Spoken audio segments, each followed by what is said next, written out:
Amém. Boa noite. Graça e paz. Aqui é a minha casa, viu? Tudo aqui é meu. Tem a chave do carro aqui, obrigado. Que carro é? Fusquinha? Posso levar? Fusquinha? Meus irmãos, que bom estar aqui hoje à noite e ouvindo esse testemunho e sabendo que a igreja orou por essa pequenina e a mãe vem para agradecer. Amém? Que bom para mim também, exatamente um mês, dia 22 de abril, estava viajando para Portugal, os irmãos oraram. Há um grupo aqui que nos sustenta em oração. E eu quero agradecer, quase que é como grupo para mim, porque eu coloquei PIB Guarulhos. E quando eu coloco no WhatsApp PIB Guarulhos, aí vem. Acho que os 12 nomes que intercedem, e Deus foi misericordioso, usou-nos ali em Coimbra, em Santo Tirso, na cidade do Porto, um tempo muito especial para trabalhar aqueles líderes, e quem viu as fotos nem pôde imaginar que estávamos em Portugal. Tanta gente veio das cidades para receber capacitação, guerra, para crescer, voltar a crescer a igreja em Portugal. Impressionante como aqueles portugueses se deram, como eles mesmos não imaginavam, como eles mesmos não esperavam, de ficar 10 horas. Eles diziam assim: pastor Eli, aqui na nossa igreja, se ficamos 1 hora para um culto, com 1 hora já começam a sair, se irritam. E eles ficaram 10 horas de um sábado comigo, 10 horas, e ninguém saiu. E ao final aprenderam a glorificar o nome de Jesus, a clamar pela graça dele, pela misericórdia dele.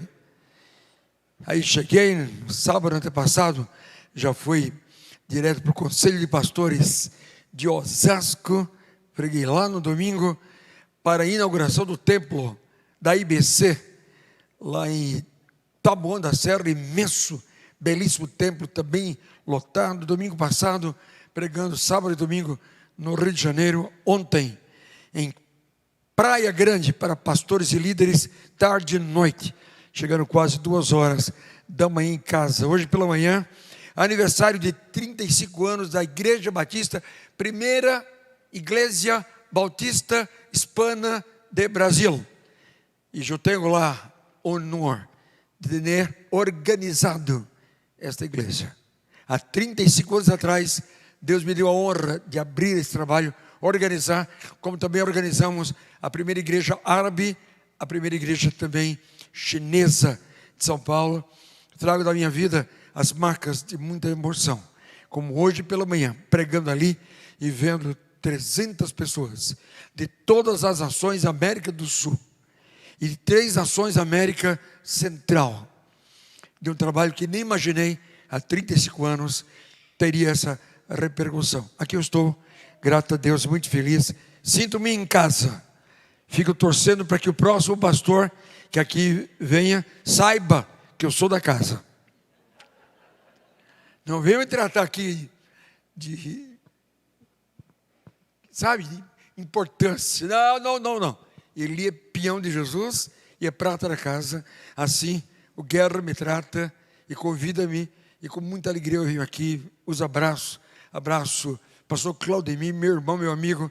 Eu tenho a honra de presidir a Academia de Letras. Ele foi presidente também, muito precioso. A todos os revejo com muito prazer. Quem nos visita hoje à noite, você não é da nossa igreja, você não é da PIB de Guarulhos, fique em pé, queremos vê-lo e queremos conhecê-lo. Não fique em nada constrangido, isso é muito legal para nós, para vê-los. Temos lá atrás, aqui, então os membros da nossa igreja mais próximos já se levantem, corram lá e os abracem e os cumprimentem. Aí atrás de vocês também temos visitante. Vamos então saudar. Isso aí. Muito bem, muito bom, que bênção. E nós vamos dizer: sejam bem-vindos em nome do Senhor. Dá para dizer? Digamos: sejam bem-vindos em nome do Senhor. Digam: voltem sempre. Voltem sempre. É isso aí, não é formalidade não, é ternura e amor. Fernanda, que bom vê-la. Fernanda, que foi esposa do pastor Luiz Antônio. Luiz Antônio foi meu adolescente na Igreja da Liberdade, meu jovem, e indico para o seminário. O mantivemos no seminário. Veio ao pastorado. Durante quanto tempo pastor da Central? 21 anos pastoreando a Central. Nos últimos 2 anos, estive lá pregando, junto dele, muito querido, sempre a mim, chamou-me meu pastor. Era uma honra grande para mim vê-lo. E o ano passado partiu para estar com o Senhor, como vocês sabem. Fernanda, Deus te abençoe. A sua presença significa assim: Deus curou essa menina querida, porque Ele é livre. A nossa oração, ela tem importância, mas Deus é soberano.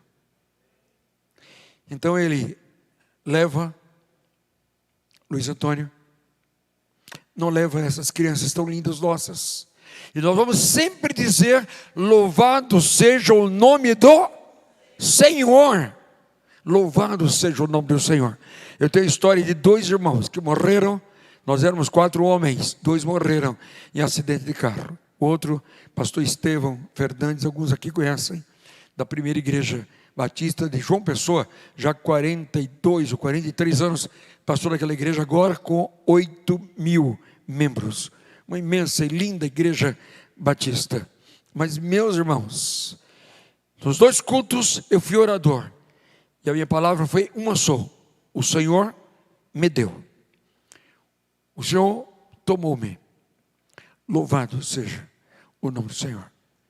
Nenhum de nós é frágil para imaginar que, meu Deus, eu me sinto culpado pelos meus pecados, que o Senhor a mim não me ouviu a voz. Estou parecendo com português falando, né?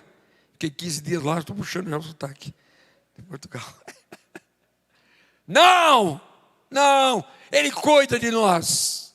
Ele é o nosso Deus, Ele é livre. Ele sabe exatamente o momento de levar, sabe o porquê de todas as coisas. Hoje vemos por enigma, amanhã veremos todas as coisas face a face.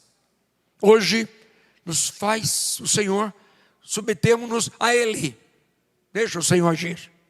Não entendo e nem quero entender. Eu não sou Deus que entenda Deus. Eu só quero que a tua vara e o teu cajado me consolem. Quero caminhar a vida sabendo que Ele cuida de mim na sombra das suas asas. Visitantes de outras igrejas, irmãos preciosos, bem-vindos à nossa igreja. E nessa celebração hoje da família, ainda há esperança para o seu casamento, para o seu lar, para a sua família. Sejamos todos nós abençoados. Os que já têm família, porque constituíram-na, os que agora planejam, noivos, os que planejam namorados, que sonham casar. Que Deus a todos abençoe nesta noite, amém? E quero ler um dos textos mais conhecidos da palavra de Deus, que como hoje, dia 22, primeiro eu fiz um casamento em São Paulo, muito bonito, e depois tomei voo para pregar na velha Europa, tão difícil. O texto diz que após Deus ver que todas as coisas que houvera feito eram boas, e viu Deus que era bom, e viu Deus que era bom, e viu Deus que era bom, de repente, e viu Deus que não era bom. O que não era bom? O homem, sozinho. A todos os animais Deus deu parelhas, mas ao homem Deus não havia feito sua parelha, sua companheira. Então a Bíblia conta como Deus faz a mulher, não dos pés, nem de outra qualquer coisa que passa a ideia de subjugo. Toda a relação de subjugo é enferma, é doente. E os lares são cheios de pessoas enfermas. E a grande enfermidade nem sempre é física, mas é emocional, é psicológica. Tem horas que a palavra, uma impropéria, uma pornofonia, dói mais do que uma agressão, por menor, aparentemente que seja física. Vocês sabem algumas vezes que vocês ficam à noite, mulheres e homens, a pensar, e o sono não é conciliado, a imaginar: ele disse isso para mim. Aquele homem que eu admiro tanto, que vi no altar comigo, que segurou minha mão, que jurou diante de Deus que seria meu companheiro e hoje pronunciou essa palavra. Algumas mulheres perderam duas coisas que não podem perder jamais no homem da sua vida. Duas. Uma chama-se admiração. Queria que me vissem, que não conversassem. Não percam nada. Não percam nada. Olha para cá e deixa uma paz do céu. Quem conversa no culto, não somente assim se prejudica, porque não ouve, mas prejudica o outro ao lado, que também não ouve. Não, quem quer que você se distraia é o capeta, para que você não ouça o que o Espírito manda dizer hoje à noite a esta igreja. Meus irmãos, eu venho com tremor e temor, eu venho com muita alegria, mas eu venho já com a voz cansada. É a minha quinta vez que falo de ontem à noite para hoje, mas numa alegria eu venho, imensa alegria, e orando, como vocês sabem, de madrugada, porque eu mereço, eu devo essa honra ao Guerra, que é o nosso presidente. Sempre sejam assim, deem honra a quem honra, mas a nossa maior honra quando nós oramos é o Senhor. A Bíblia diz: o Senhor está no seu santo templo, cale-se dele, diante dele toda a boca.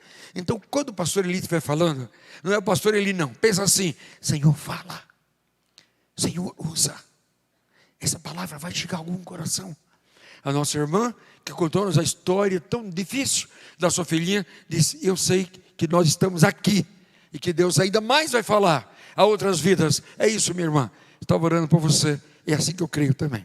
Então, com muito carinho, minhas irmãzinhas, eu as advirto, com muito amor de pastor. Nesse momento, eu sou pastor da igreja, e não consigo falar se o inimigo tem uma chance em nosso meio de desviar-nos a atenção.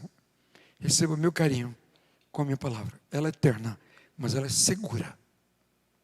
Ela é firme. Muito bem.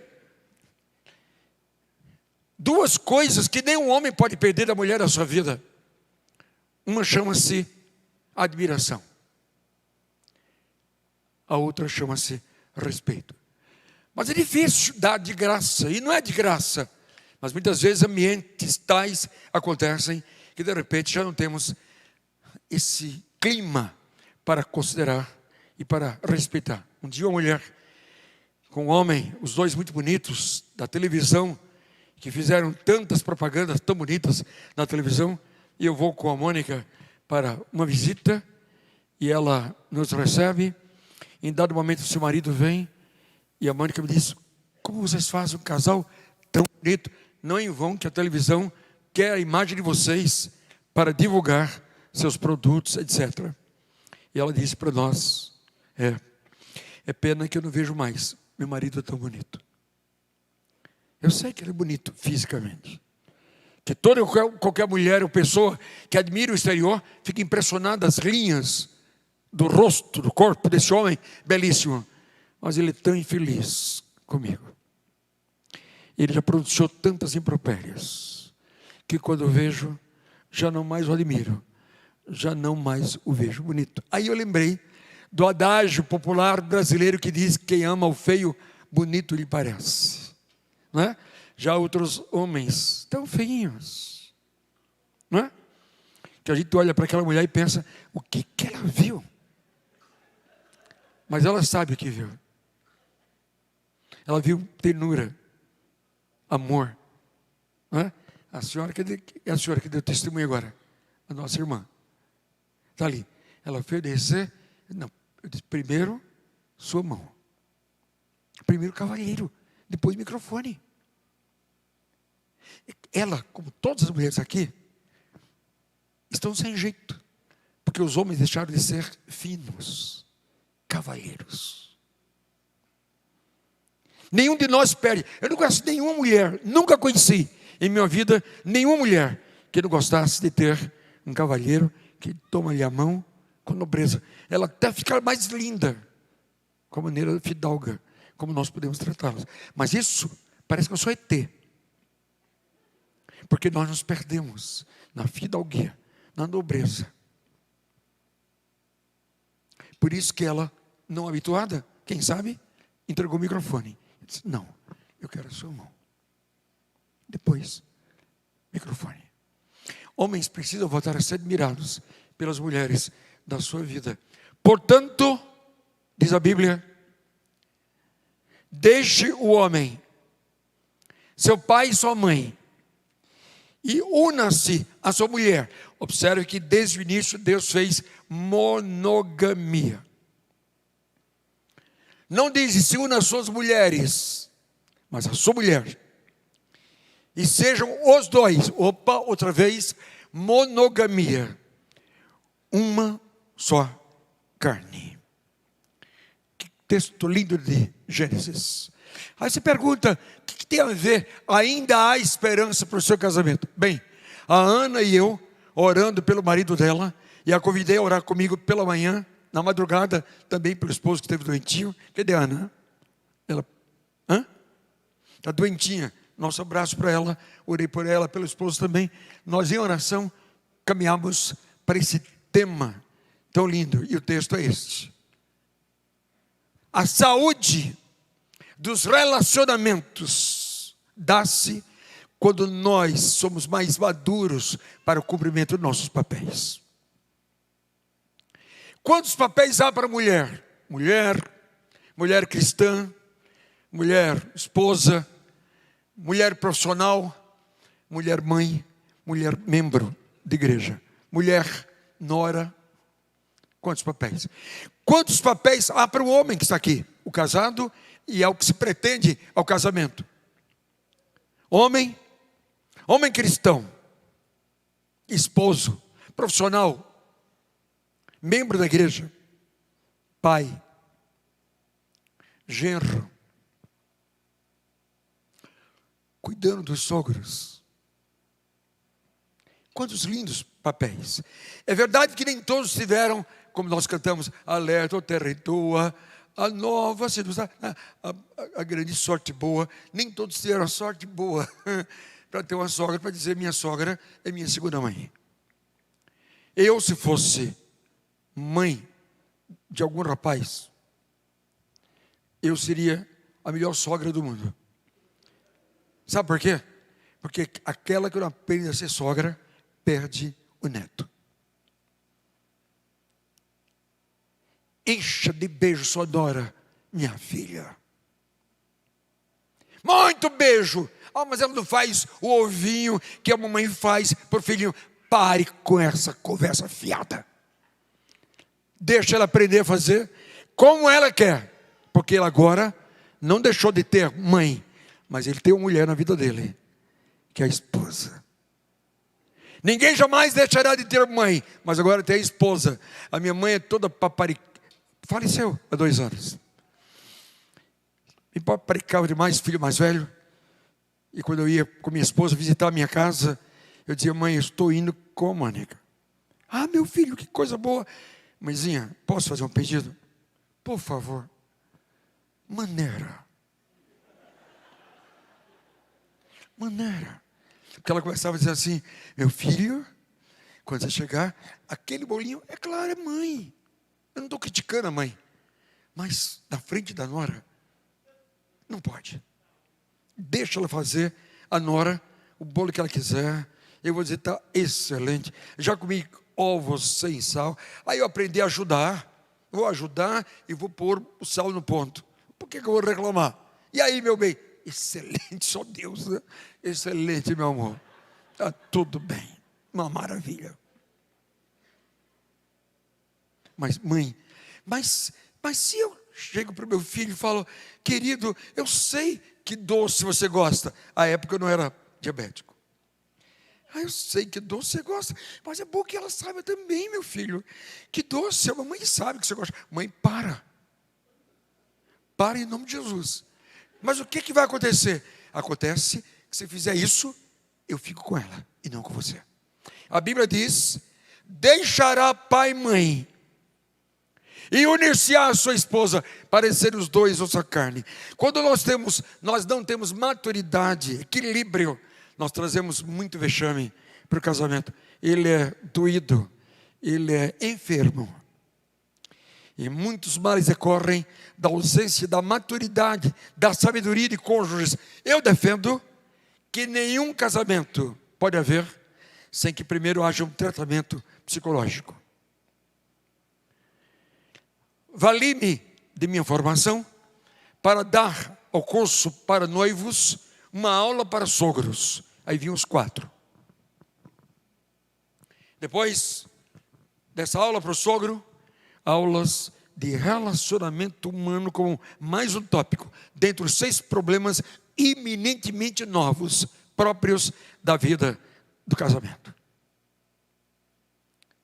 Eu ajudei os sogros a não peçam que seu filho queira morar lá no Caribe, morar lá em Campinas, só porque não suporta mais a tua presença, que não sabe cuidar dos detalhes e das distâncias necessárias. Quando meu filho casou, filho único, e a Mônica, apaixonada por ele, eu disse: meu filho, papai nunca irá à sua casa sem avisar. Mas pai, você é pai, mas você é recém-casado. Merece estar numa química maravilhosa, em cima da cama, da mesa, no sofá, no chão, tapete, onde quiser. Abrir porta. Quem é papai? Que hora errada, pai, chegou. Misericórdia. Deixa lá a coisa rolar maravilhosamente bem. Se avisa antes, porque aí eles não dão evasão à química. Tá certo? Deixará pai e mãe. Quer dizer o seguinte,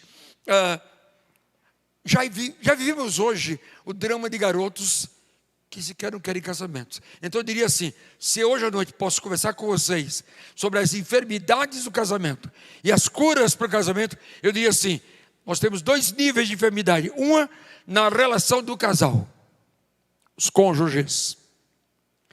A ausência da mínima básica maturidade para que eles se reconheçam um ao outro diferentes. E parar com essa história de que eu encontrei a outra banda da maçã. Você encontrou outra banda de maçã. E não uma outra banda da maçã. Todos nós somos diferentes. Não há 2 pessoas iguais, jovens que se pretendem o casamento. Meninas que esperam um homem chegando no cavalo branco. Continue sonhando. É muito bonito. Bacana, lá vem um príncipe e tal, o seu Isaac, ao encontro da Rebeca, tudo é muito bonito. Mas saiba de antemão, que o outro lado não é a banda da maçã, é a banda de maçã. Maior, menor, outra história doméstica, outra história intelectual, outra história de saúde emocional, saúde mental, saúde física, de pais mais saudáveis, menos saudáveis, outra banda de maçã. Somos diferentes. Eu preciso conversar com Deus quando chegar no céu.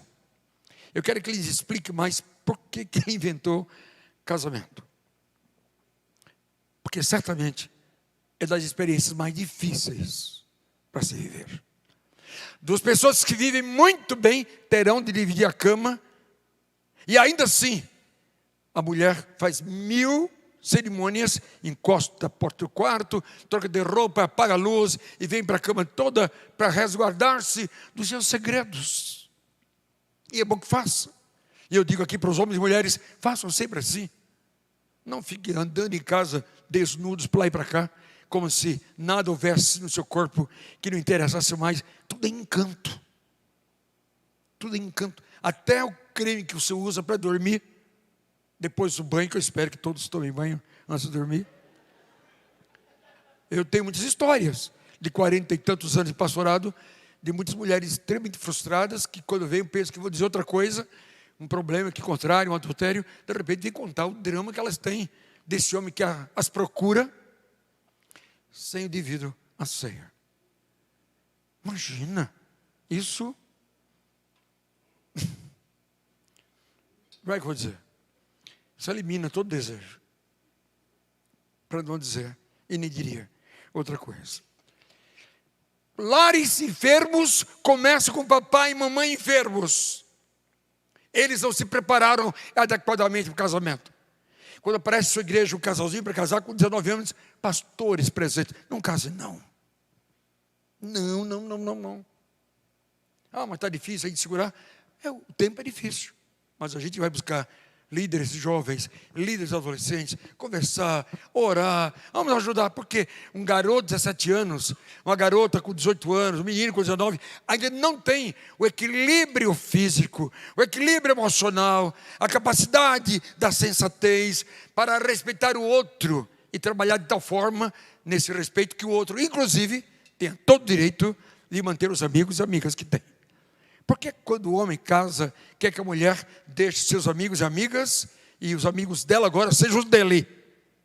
Só tem uma explicação: homens imaturos, inseguros, despreparados para o casamento. Não há pior deslealdade que aviltar a cabeça do cônjuge, que ao longo da vida estabeleceu seus amigos e amigas, e que tem todo o direito de ser objeto da confiança. E quando nós agimos assim, nós estamos enfermos. Deixará pai e mãe, unir-se-ão. Unir é grudar, a palavra hebraica é para colar. Colar-se-ão, grudar-se-ão um ao outro, para serem um. E para ser um, é necessário minimamente entender o que nos distancia como cônjuges. Porque cônjuges enfermos enfermam toda a casa. Papai chegou, pessoal, vai, chegou. Aí papai entra. Oi. Vai da porta. Fulana, tua esposa não é tua doméstica.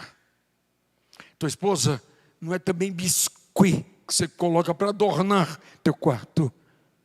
Essa relação extremamente terrível faz com que vocês dois sejam doentes e os filhos também adoeçam. Há filhos que quando papai e mamãe começam a conversar, eles põem a mão nos ouvidos. Aí você vai entender, porque nós somos procurados tantas vezes em consultório por uma menina. Quantos anos minha filha? 14. Aí descobrimos que ela tem não só problemas biológicos, o drama de lidar ou com a sua menstruação, que chegou ou está a chegar. 2, os dramas psicológicos. Papai e mamãe são infelizes e eu não quero casar. Está dizendo o seguinte: eu não quero um homem em minha vida como meu pai. Eu não quero casar. Se casamento é o que eu vejo meu pai e minha mãe, eu não quero. Uma casa enferma, uma casa que precisa de cura, um lar que precisa ser curado. E aí a gente pensa que os filhos se desviam porque a igreja está rendendo um assunto ou outro. Não, muitos filhos se desviam porque não suportam a fé do papai, a fé da mamãe. A maneira como eles da igreja cantam: que alegria ter em Cristo. Em casa são carrancudos, ciumentos, extremamente torturadores, com a linguagem possessiva.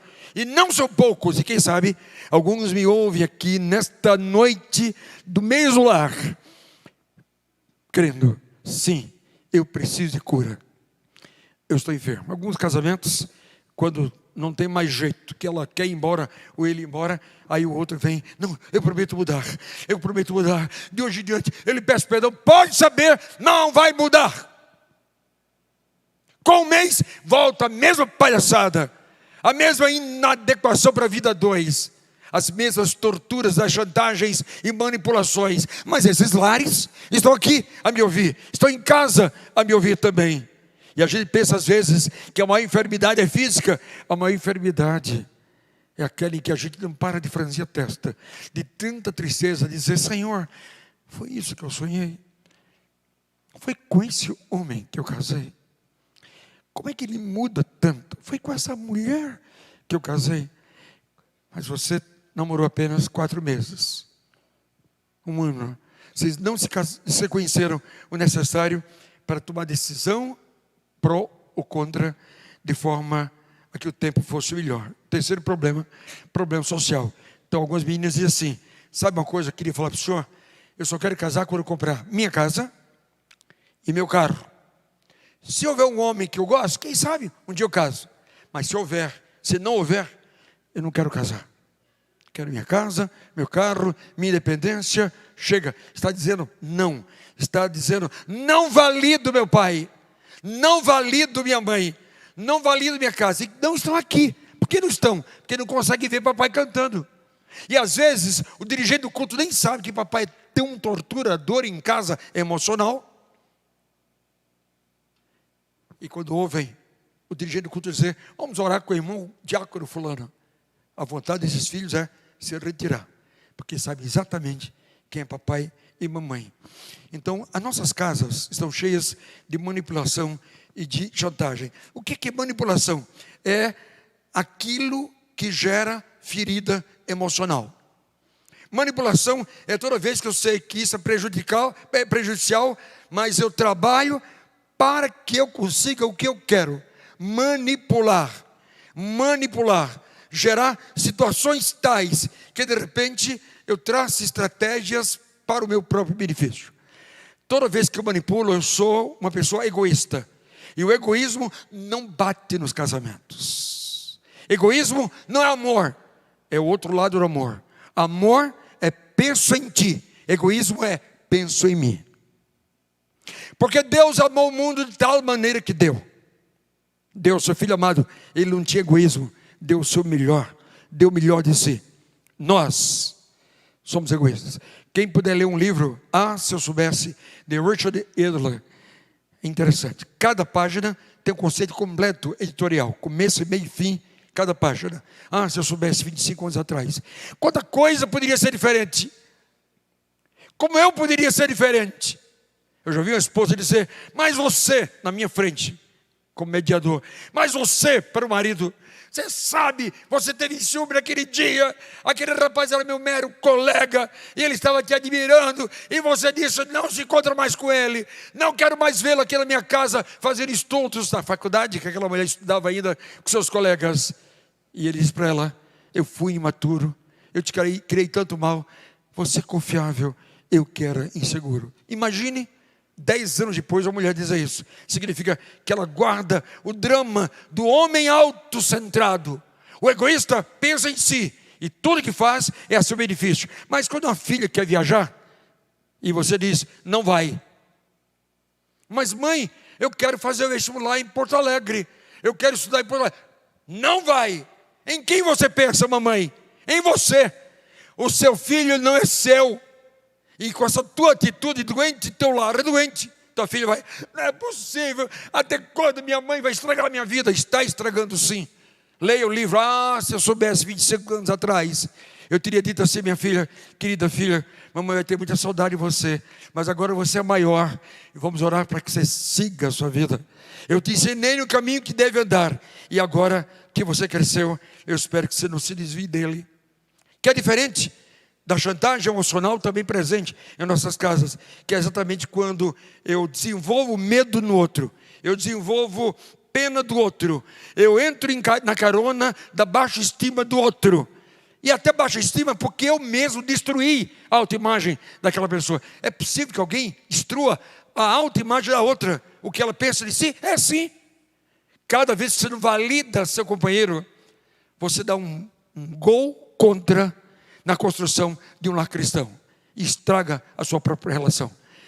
Toda relação precisa de elogio, e nem sempre é, você está linda, pode ser, você ficou lindíssima com esse vestido,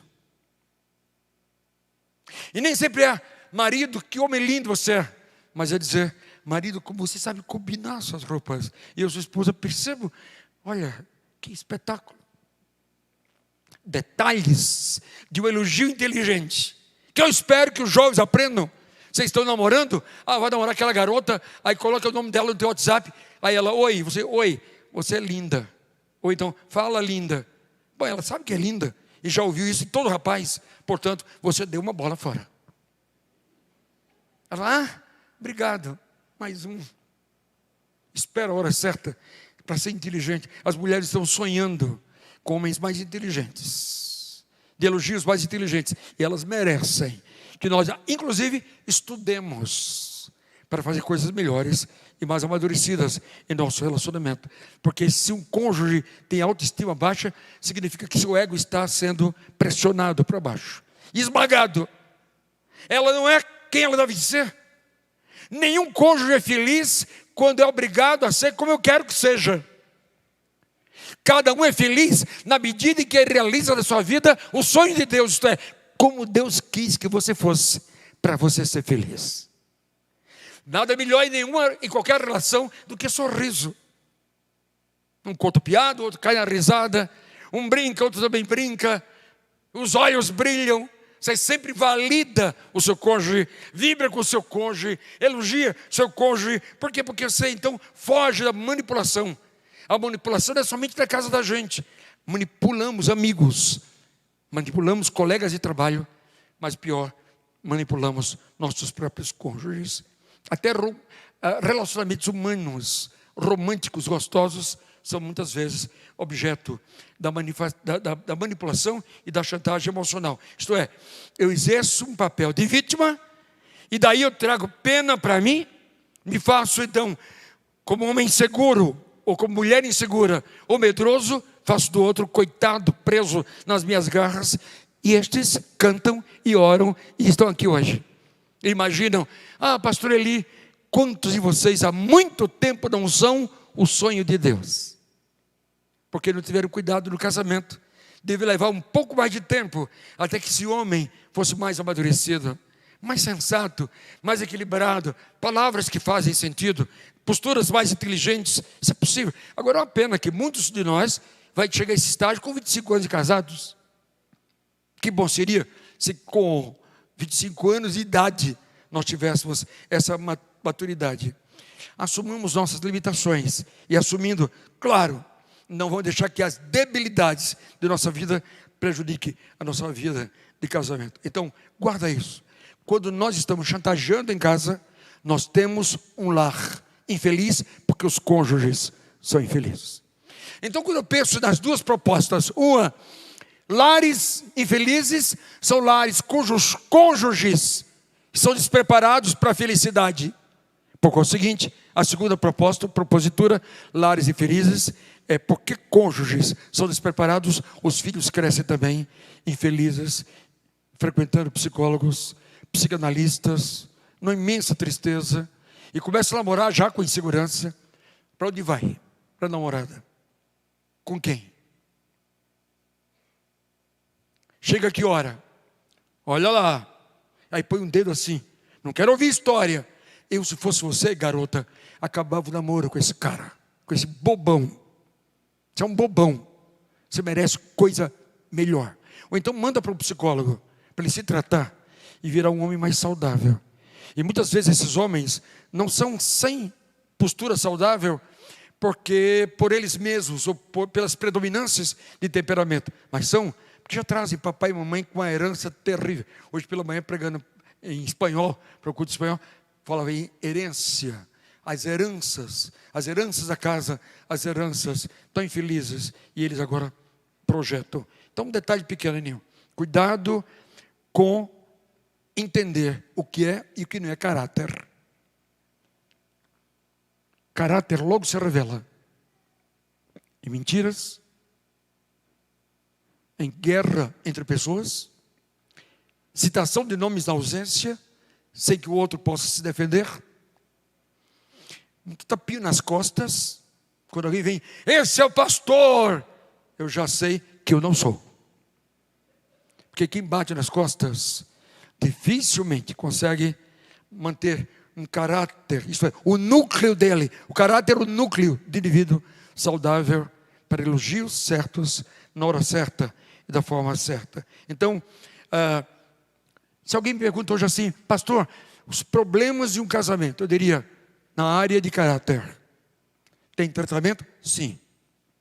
Caráter são produto das coisas adquiridas, com pai, com mãe, com avô, com avó, com tia, com quem eu vivi. Temperamento é da minha própria natureza, genética, Deus assim me fez. Temperamento não muda. Eu posso deixar que o Espírito Santo molde o meu temperamento. Mas aí eu preciso conhecer minhas predominâncias. Eu sou flegmático, eu sou colérico, sou sanguíneo. O que eu sou predominantemente? Vai primeiro fazer um tratamento, para você não acabar com a vida do teu marido com quem se casa, ou da tua esposa com quem se casa. Faz um tratamento e vai aprender como conciliar essas coisas, porque a vida é tão curta e só temos esta aqui, depois a vida eterna com Deus, para a gente dividir a cama, o quarto, a mesa, a xícara, a graninha curta ou maior, com tanto mau humor. e com tanto jeito nocivo, infeliz, abusivo, destrutivo. Então, você tem temperamento e caráter. Quando há predominância de um caráter doente ou doentio, o casamento está bichado. Daí em diante, ele é nocivo. Se você pergunta para mim, pastor, a cura para os nossos casamentos? Qualquer que seja o caso, eu assumo. Deixa eu olhar para você. Eu vou exagerar do que eu vou dizer. Qualquer que seja o caso, a cura para teu casamento. Mas sabe por onde passa? Por ti. Se alguém não quer, não tem cura. Então agora eu vou responder a segunda pergunta. Pastor, e há como lidar com divórcio, os dois sendo cristãos evangélicos? Eu disse, sim.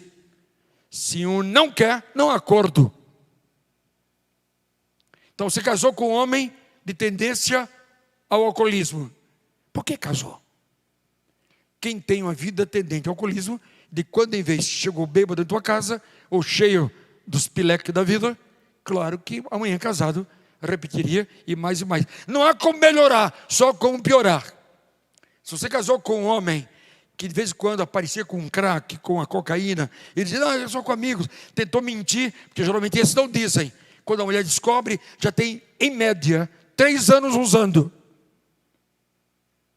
Já é um vício.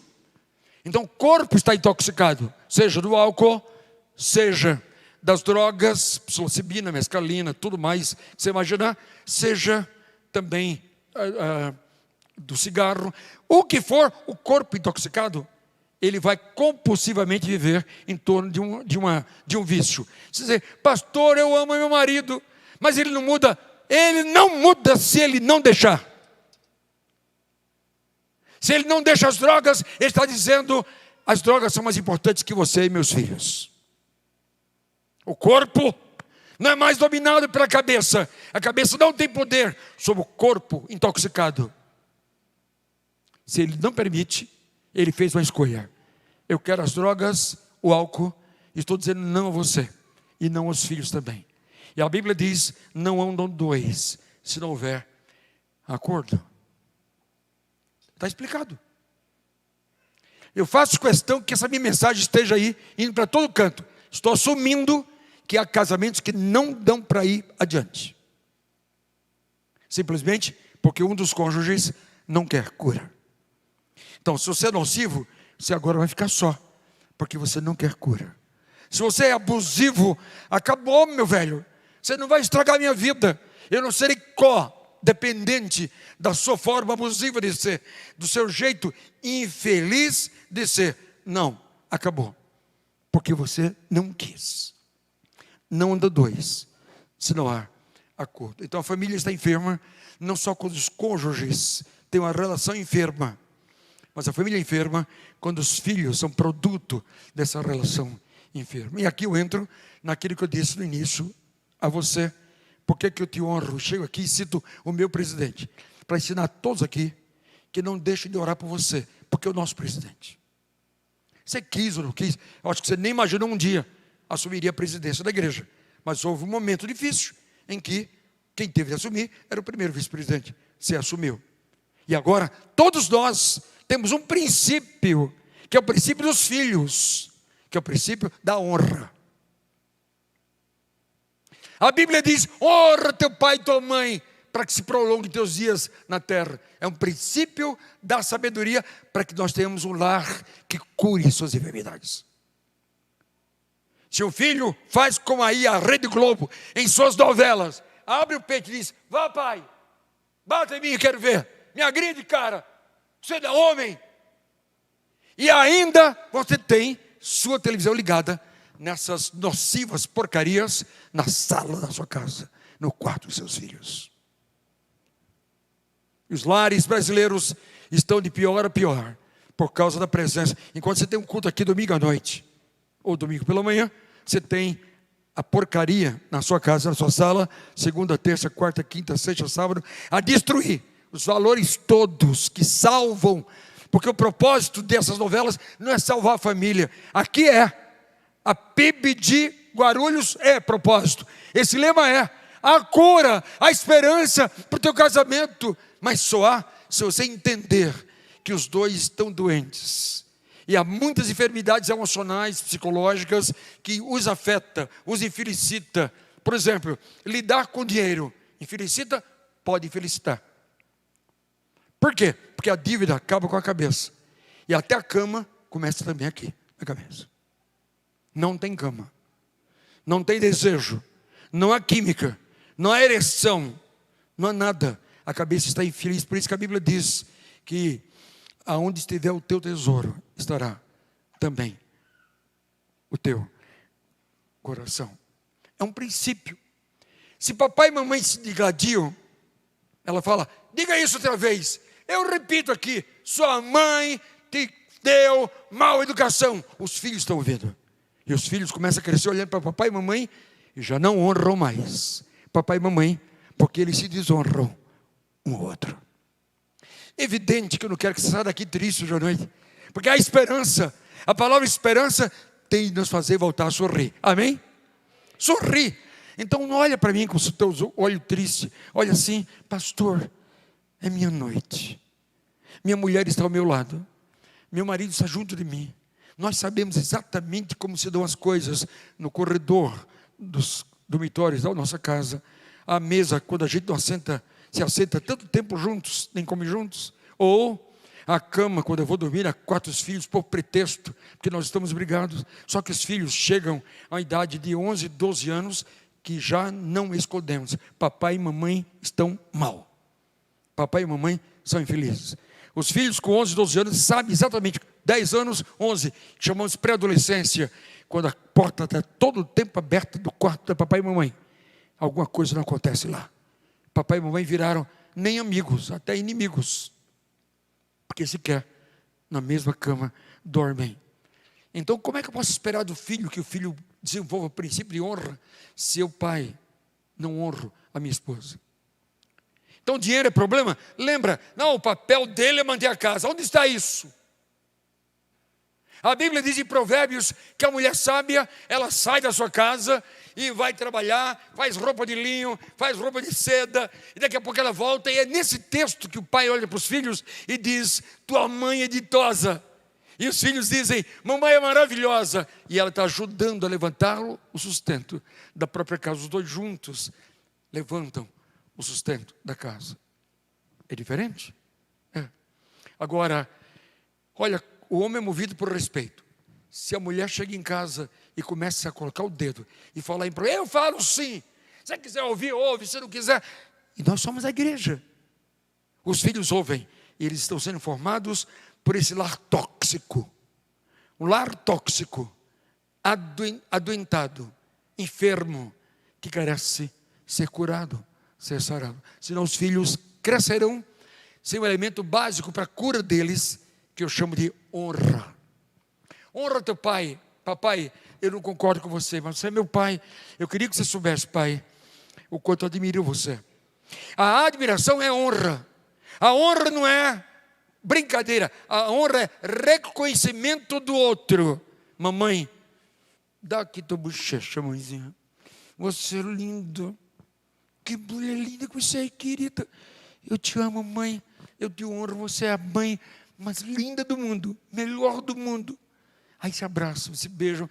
Ela fica feliz porque quando encosta o corpo do filho nela, ela se lembra que ele partiu desse cordão umbilical.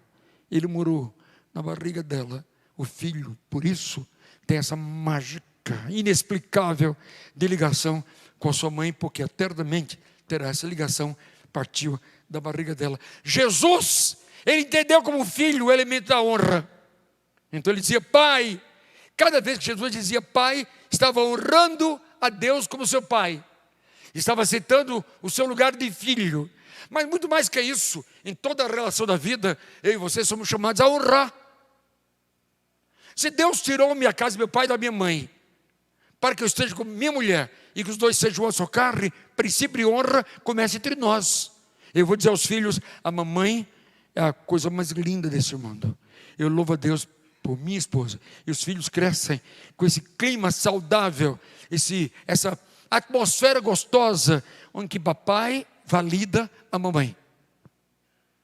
E se a mãe diz, o seu pai é um presente de Deus para a minha vida, Papai vai falar, ouça, abrace. Daqui a pouco ele chegue, papai, como foi o trabalho? Abrace o papai, brinque com ele, tira o sapato do papai, honra. Jesus, quando chega a mulher adúltera e pergunta, cadê teus acusadores? Senhor, foram embora, não tem mais? Não, então eu vou te honrar. Vá e não peque mais. O princípio de honra dá a uma atmosfera da casa uma coisa gostosa. Temos problemas, somos humanos, vivemos os dramas todos da vida, mas aprendemos que quando deixo pai e mãe, eu preciso honrar a mulher da minha vida. Temos erros, perdão querida, perdão querido, e dessa forma nós vamos nos honrar e crescer. E se temos cabelos pretos de 20 anos, amanhã teremos esbranquiçados, honrando um outro. E geralmente, quando um morre já octogenário, nonagenário, o outro em seguida morre. O meu sogro morreu há 2 anos, o meu pai morreu há 4 anos. 6 meses depois, a minha mãe morreu. Meu pai tinha 93 anos, minha mãe tinha 91 anos. O meu sogro morreu há 2 anos e meio, ele tinha 100 anos. A minha sogra morreu 4 meses depois, com 90 e tantos anos. A honra é tão grande que a gente entende, deixará pai e mãe. Então você também honra seu sogro e sua sogra, e seu pai e sua mãe que você deixou. Porque deixará não é abandonar. Nunca abandone o seu velho. Nunca abandone a sua velhinha. Nunca abandone seu sogro. Nunca abandone sua sogra. Deixará e não abandonará. Abandone nunca. Compre sempre presente para a mamãe, para o papai, para o sogro e para a sogra. Almoço uma vez de semana, papai com a mamãe, na outra semana com o sogro, com a sogra. Eu deixei, mas não os abandono, pelo princípio da honra. Se nós tratamos dessa forma, o lugar de Deus em nossa vida e casamentos, problemas teremos. Dramas, muito, certamente. Mas por outro lado, teremos as vitórias de Deus. Eu só vou citar muito rapidamente, que o nosso culto já venceu o horário, e dizer quando a situação é difícil e precisa de cura. Quando nós humilhamos o nosso parceiro. E às vezes, na presença de estranhos. E às vezes, na presença de estranhos que admiram o nosso parceiro. Ah, que dor. Guarda uma coisinha. Todos temos efeitos. Não vale a pena, marido, marida, não vale a pena você colocar sempre o dedo na ferida dela, nos defeitos dela, porque você também tem defeitos. E ninguém é feito apenas de defeitos. Comece hoje a validar as qualidades. Relaxe os músculos da face. Volta a sorrir. Comer fora não é comer na família Mantini, não. Comer fora pode ser na varanda da casa. Põe uma vela lá. Namore um pouco mais. Bata um papo. Sorri. Nunca humilhe seu cônjuge. Se é o caso aqui de alguma mulher ferida, porque seu marido, a ex-vizinha, precisa de cura na sua casa. 2. Quando há solidão a 2. Seu casamento está enfermo. Por quê? É claro que o meu parceiro é com quem eu vou dividir a minha vida. Deus nos grudou. Serão os 2 um. Não há como separar. Então, é meu parceiro, é minha parceira, e eu preciso olhar para ela e ouvi-la. Olhar para ele e ouvi-lo. É um caminho muito fácil da gente começar no Senhor as curas em nossos casamentos. 3.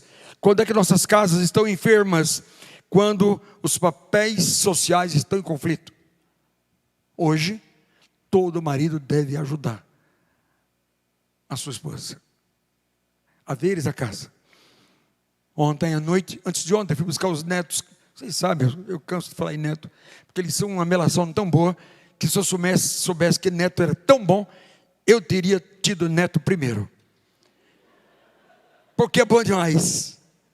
E hoje pela manhã, ontem à noite, quando saí para Santos, Guarujá, lá para Praia Grande, vovô, Eu vou trabalhar. Eu não quero você trabalhar, mas vou trabalhar para ganhar presente. Dinheiro para comprar presente para você.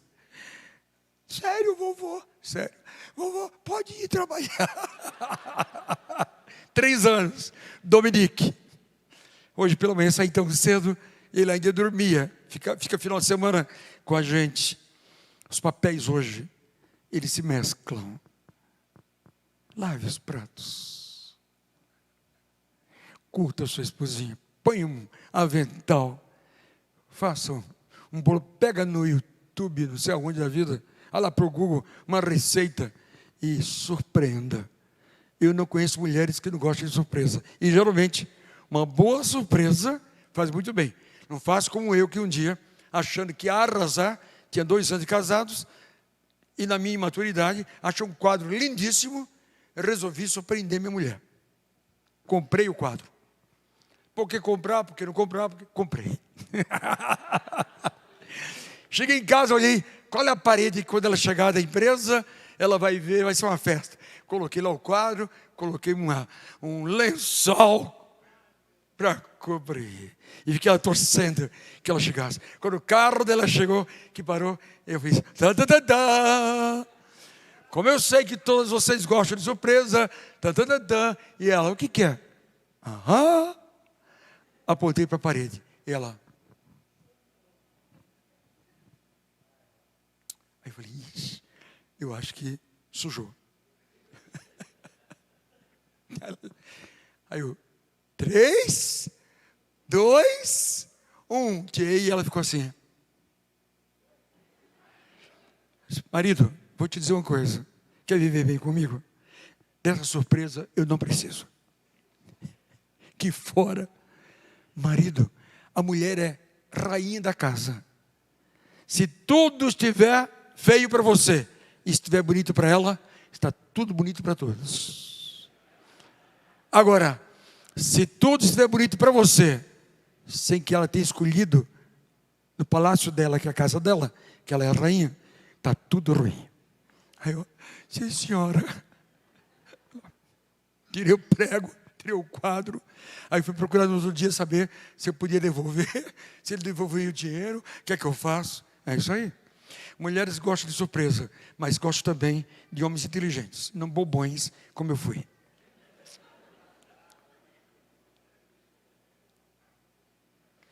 Casais seguros, sem ciúmes, são saudáveis. Parem de olhar o e-mail do marido e da esposa. Não use aquele recurso que o telefone tem para saber aonde ele está, saber se ele falou a verdade, se não falou. Você está doente. Confie. Se ele não merece, vai dar conta a Deus. Porque na hora que você confia, você está dando crédito ao seu cônjuge para merecer a confiança. Então, em nome de Jesus, pare para olhar para o bolso. Imagina, hoje uma senhora lá me deu um abraço, ficou, acho que uma marca do batom dela. Ah, mas olha ali, não tem nada, minha filha. Cheguei em casa, marido, esse batom, ganhei um abraço na primeira igreja de Guarulhos. Aí, imagina se ela vai perguntar, ela tinha 18 anos, 85. É evidente que toda esposa gosta de ser exclusiva, né? Para esse abraço e as marcas dos batons. Mas, por favor, mais maturidade. Comportamento adequado, que faz com que nós tenhamos um amor não competitivo e um lar feliz. E eu termino dizendo, portanto, deixará pai e mãe, e eles se unirão para serem saudáveis. Errou, querida, me perdoe. Querido, me perdoe. Há uma frase que eu gosto demais, de um argentino, Mateus, psicólogo e também pastor, que aqui em São Paulo é muito citado, mas não cita que ele é pastor. É um argentino maravilhoso. Maravilhoso. Dos melhores livros que nós temos hoje de psicologia no Brasil e em toda a América Latina. E ele diz assim: o lar feliz é o lar que dá nome à doença, procurando a cura, seja física, emocional ou espiritual. O lar feliz é o que aprende que toda cura passa por um amor maior, que é o amor de Deus em Cristo, que morreu por nós na cruz, que traz para nós um idealizar de amor, um amor que a gente pode ter, um amor que a gente precisa, um amor mais leve, um amor mais livre, um amor mais gostoso que a gente nutra, um amor sentimento mais soberano, um amor mais segurança, um amor mais tranquilidade, um amor mais paz, um amor mais conforto, um amor côncavo e convexo. Meu cantinho, teu cantinho, um amor que respalda, que valida. Estou gostando da palavra validar, que valida, que considera, que dá importância, que prioriza. Esse sentimento indescritível que valida. Portanto, seja qual for a situação, a cura para o teu casamento. A gente vai cantar essa canção que vocês cantaram há pouquinho. Deus e milagres. Sobe um pouquinho, banda. Vem cá para a gente cantar. Enquanto eles sobem, eu quero no mês da família orar pelos casais. Não importa como vocês estão. Se vocês descobrem que a relação está difícil, que há um poder errado, que há uma luta de poder na sua relação, que há dificuldade de lidar com o dinheiro, e o poder está muito ligado ao dinheiro. Se no seu casamento se percebe que há uma relação abusiva, que avilta o outro como ser humano, imagem de Deus, se há ciúmes errados, se há comportamentos obsessivos, se há bebida alcoólica compulsiva, se há no teu casamento outras coisas que destroem o casamento, a cura para você, basta que os dois queiram. Se não há, você vai dizer: Senhor, abençoa o meu casamento, para que os nossos filhos não cresçam numa relação abusiva, para que nossos filhos cresçam honrando papai e mamãe, e amanhã, quando se casarem, queiram ter lares como lar deles. Amém? Casais, venham aqui à frente, marido e mulher, eu quero orar com vocês agora. Vamos cantar.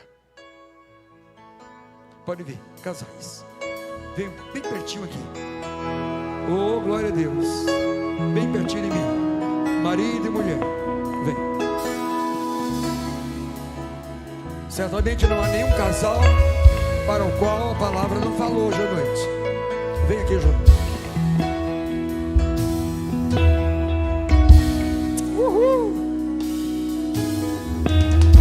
Que coisa linda, merece uma foto. Foi guardada aqui. Entrou lá. Movendo entre nós, te adorarei, te adorarei. Estás aqui, mudando destino. Olha que coisa linda, mudando minha história, te adorarei, mudando meu destino. Eu te adorarei, te adorarei, te adorarei.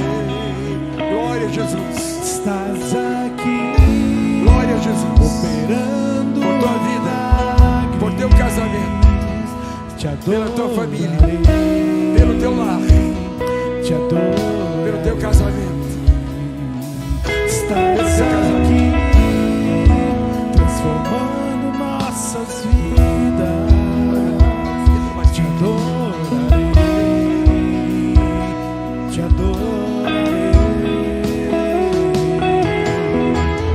Deus de milagres, Deus de promessas, caminho no deserto, luz na escuridão, meu Deus, esse é quem tu és.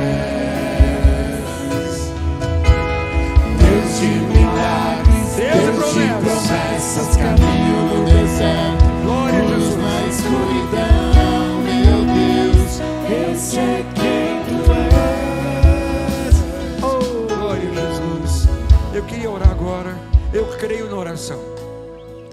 Certamente não há nenhum casal aqui à frente que diga: nossa vida está muito legal. Nós temos problemas, até porque somos duas pessoas diferentes, abordagens diferentes. Aí eu penso assim, já você pensa, amém? Já guardaram que não acharam a banda da maçã, mas uma banda de maçã. E Deus os uniu. E hoje à noite, Você tem vários desafios. Senhor, não permita que o meu temperamento seja um obstáculo à felicidade do nosso casamento. Senhor, eu não vou nunca mais pisar e dizer: eu sou assim, se quiser assim. Para com essa imaturidade. Era para ser assim? Por que você não ficou só? Fica só, cara. Mas você casou? Respeite essa figura linda, a imagem de Deus que Ele fez, que está ao teu lado. Você segura pela mão aqui à frente, e que adorna, que faz a moldura desta noite, uma moldura tão bonita. Submeta ao Senhor agora o seu temperamento, o seu gênio. O seu gênio, ele pode ser uma doença que enferma a tua casa. Submeta ao Senhor agora. O dinheiro é dos dois. Os dois somos uma só carne. Submeta ao Senhor sua esposa. Ela merece as melhores honras. Nenhuma mulher terá na minha vida a honra que é só da minha mulher. Toda mulher que percebe que só ela é, e que aquela honra é só para ela, seu casamento cresce. Quantas enfermidades emocionais tem cura? Tá certo? Mas olha, cônjuges, e se isso houver, os filhos vão crescer e vão te honrar. Papai e mamãe, louvo a Deus por vocês. E eles também irão sorrir. E amanhã, quando se casarem, vão dizer: eu quero um casamento como o do meu papai e da minha mamãe. Quero comuns, que os vi chorando, passaram apertos, perrengues imensos, mas eles davam-se as mãos e oravam, porque criam que há esperança para o casamento. Você recebe isso? Então, solta um pouquinho teu marido agora aí, tua marida, e abre a mão assim, e diga ao Senhor: Senhor, eu creio que o meu casamento é tua vontade. Eu recebo tuas curas, conta comigo. Eu quero ser parte das soluções para um casamento feliz. Cura minha alma, tira toda a ciumeira, egoísmos, que eu valide o meu cônjuge, porque eu peço assim. Diga, em nome de Jesus. Olha, o Senhor orou aqui dizendo: eu valido o meu cônjuge. É validar mesmo. Valide seu cônjuge. Essa mulher precisa voltar a sorrir quando você disser: é isso aí, mulher, estou com você. Valide o seu cônjuge. Amém? Deus milagres. Deus de milagres, Deus de promessas, caminho no deserto, luz na escuridão. Fiquemos todos em Meu pé. Deus, esse é quem tu és. Todos em pé. Fiquemos em pé. Deus de milagres, Deus de promessas, caminho no deserto, luz na escuridão. Meu Deus, esse é quem tu és. Deus de milagres, Deus de promessas, caminho no deserto, luz na escuridão. Meu Deus, esse é quem tu és. Esse é quem tu és. Esse é quem tu és. Esse é quem tu és. Esse é quem tu és. Esse é quem tu és. Esse é quem tu és. Esse é quem tu és. Esse é quem tu és.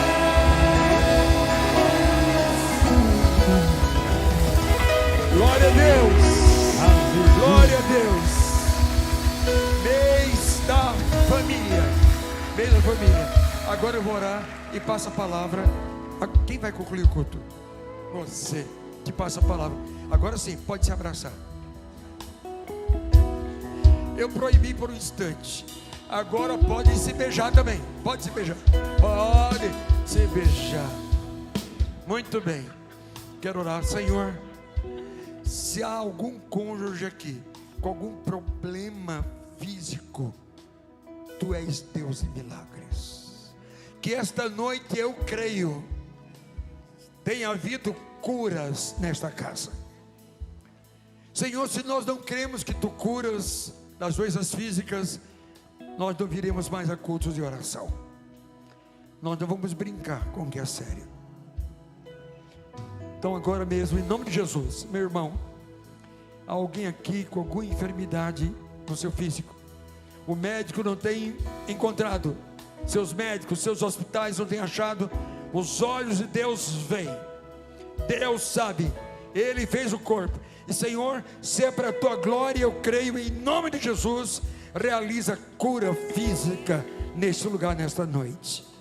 Ao final do culto, possamos ouvir pessoas testemunhando de dores e aflições e sentem a Tua cura 100% no seu corpo.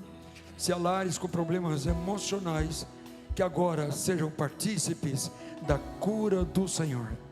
E voltando para casa, dá-nos uma semana tão linda, tão maravilhosa. E hoje à noite ainda é noite. Que haja um leito sem mácula, precioso.